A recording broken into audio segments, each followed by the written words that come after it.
so to continue with our historical discussion, so after using our toy model, in that case, actually the toy model could be made to work. You could actually work out Pythagorean triples, but we already know how to do that.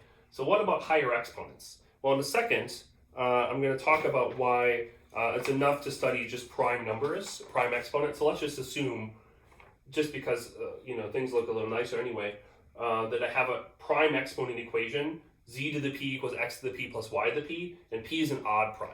Okay, so I'm just avoiding 2 because we already know that case. Then I claim that you can factor x to the p plus y to the p over the complex numbers. In fact, the factorization is easy to write down. It's merely the product of x plus powers of omega times y, where the powers run from omega to the 0 to omega to the, I wrote n, I guess this should be p minus 1. Okay, in general, if I didn't have a prime, I should write n everywhere.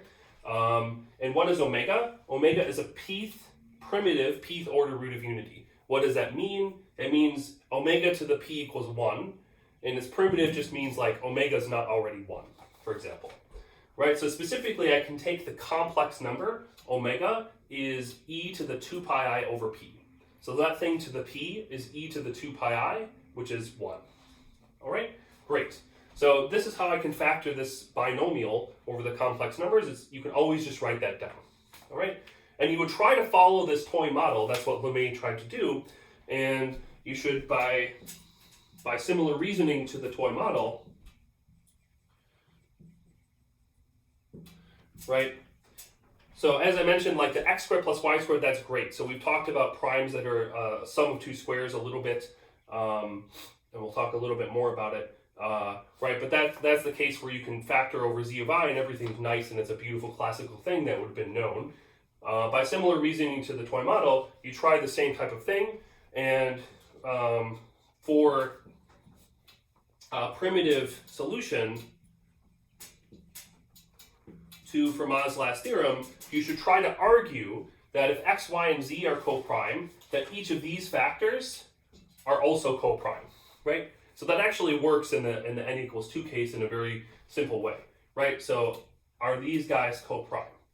Well, if you make some basic assumptions, you can actually show that all these factors have to be co-prime in a bigger set of number, right? So are the terms in the product co-prime in, well, we have to work over a number set z of omega, right? So I think of this as z adjoin omega, right? So this is just, all this is polynomials with integer coefficients, so like z polynomials in omega, right? So I could have like omega squared plus 5 times omega cubed, or anything that's a linear combination of integers times powers of omega. That's my number set I have to work with here. All right?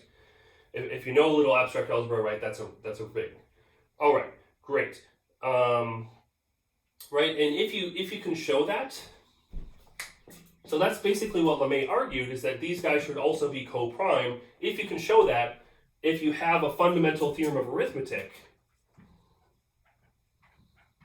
just like over the integers, so this is fundamental theorem of arithmetic, just like over the integers, if you have a pth power of something is a product of a bunch of relatively prime things, each thing must be a pth power, right? Just look at the exponents in the prime factorization.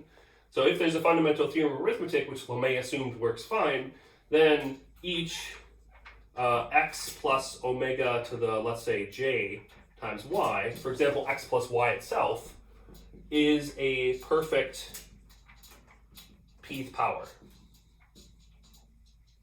Okay, and this gives hugely restrictive information, right? So like if x plus y is a pth power and every single one of these terms is also a pth power, that's highly restrictive information. All right, which turns out to be enough to make the proof kind of not bad to do. All right, so everything looks like a very beautiful picture here, but as is pointed out, basically immediately, this assumption that you have a fundamental theorem of arithmetic in this thing is not true. All right, so as we talked about, right, you did an example even in the homework, right, the famous example with square root of minus 5. You can factor 6 in 2 different ways into primes, basically, over square root of minus 5. and you use norms to study that, right? So we now know that there are like tons of number sets like that, where there are still valid notions of primes and everything, and things do factor into primes, but not uniquely, all right? So the fundamental theorem of arithmetic for z of omega is in general false. It's not a true fact that always holds. Okay. All right, so that's not really something that you can assume at all. All right. Okay, so that's basically the problem. And this problem, you could solve the equations like Fermat's last theorem very efficiently if all of these things did have fundamental theorems of arithmetic. That's kind of a motivation that led to a lot of algebra. Okay, so the whole idea of ring theory, if you've heard of that, and ideals, which is one of the main ideas in ring theory, that actually blossomed out of this specifically, where you don't have unique factorization, and it's kind of the ideals, if you've ever heard of them, or you will hear about them if you take algebra. Ideals kind of are the ideal situation where you do have prime factorization yet again. Not in terms of elements of these things, but in terms of some subsets that are called ideals.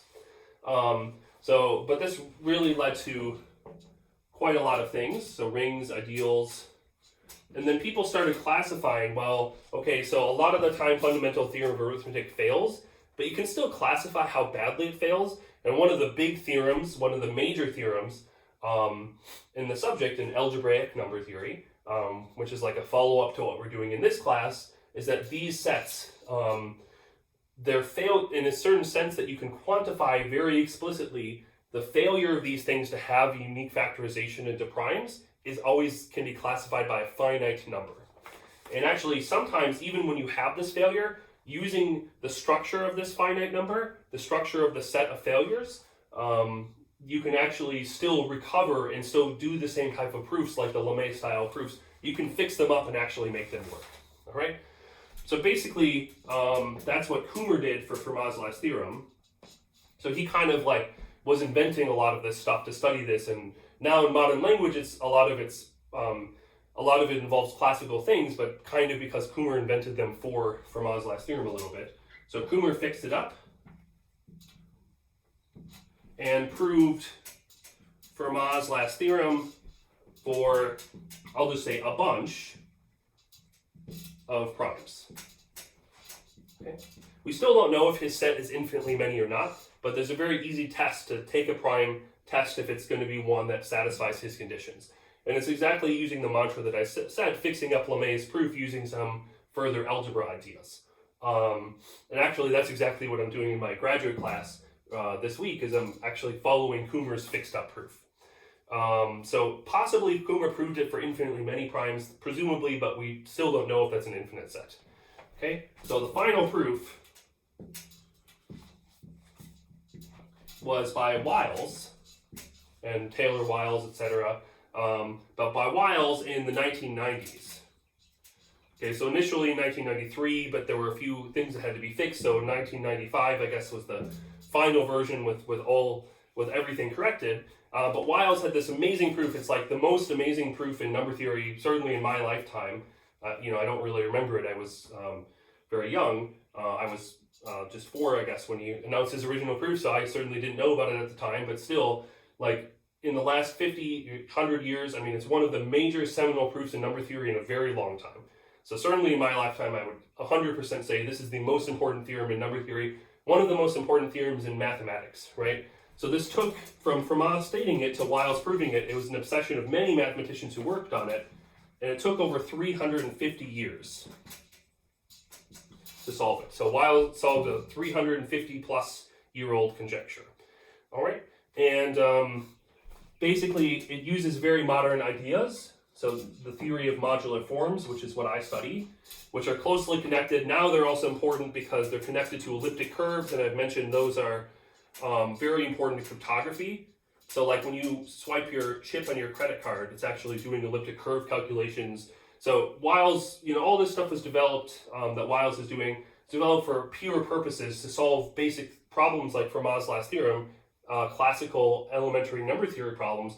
But now these topics are very much in vogue and even actually applicable very much so in the real world. They're also very important in physics these days, etc. But Wiles developed some key aspects of this theory of modular forms, largely in isolation. He worked for a long time on his own. It's a very fascinating story. There's documentaries about it you can check out. But it's really an amazing thing that he managed to do. And I claim that, once you know how to do this, Fermat's last theorem is just one example of a Diophantine equation you can study. So of course there are many other examples, and so this gives a powerful tool that's now kind of this machinery that you can run for many other types of equations, many other Diophantine equations. And I'd like to just finish this video by saying one that I really, really like, okay? And so this is from a recent Annals paper. Annals is the best math journal, or historically considered the best math journal. Right, it's like a big deal. So it was not much more than like approximately 10 years ago or so a very recent theorem about Fibonacci numbers, using this whole Wiles machinery. Was a really big thing, right? So basically that 144, that's a perfect square, it's 12 squared, is the largest perfect power Fibonacci number. So 144 is also a Fibonacci number, right? So that uses this whole theory of modular forms, and it uses the same style of approach that Wiles used to study this. So it's a very powerful method. It's kind of crazy, right, that these should even be related, that you should need some of the heaviest machinery that took 300 years to develop to study Fibonacci numbers, right? But it's really a true thing. It's really a deep, beautiful thing, right? So like, for example, 8 is a Fibonacci number. You start with 1, 1, 2, 3, 5, 8, right? That's a perfect cube. I guess 1 is a perfect power, but whatever, right? So you have 1, 2, 3, 5, 8. 8's a perfect power. 144 is another perfect power. But then after 144, you never have another perfect power ever again in the set of Fibonacci numbers. No perfect squares, no perfect cube, no perfect fourth powers, no perfect powers ever again.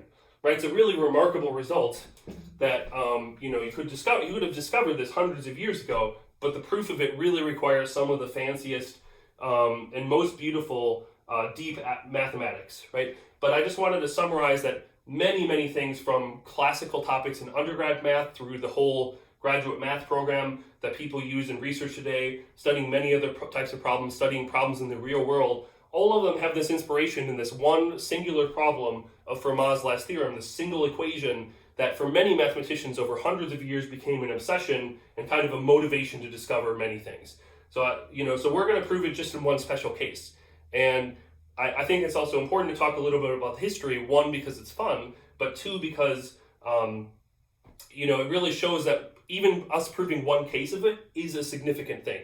So us having learned enough in this class to be able to prove a single case of it actually really is a big deal, because Fermat's last theorem is such a big deal, and we're well on the way to understanding this parts of this path that lead to many of the most important results in modern mathematics. All right, so doing the single case will be worth it, and that's what we're going to do now.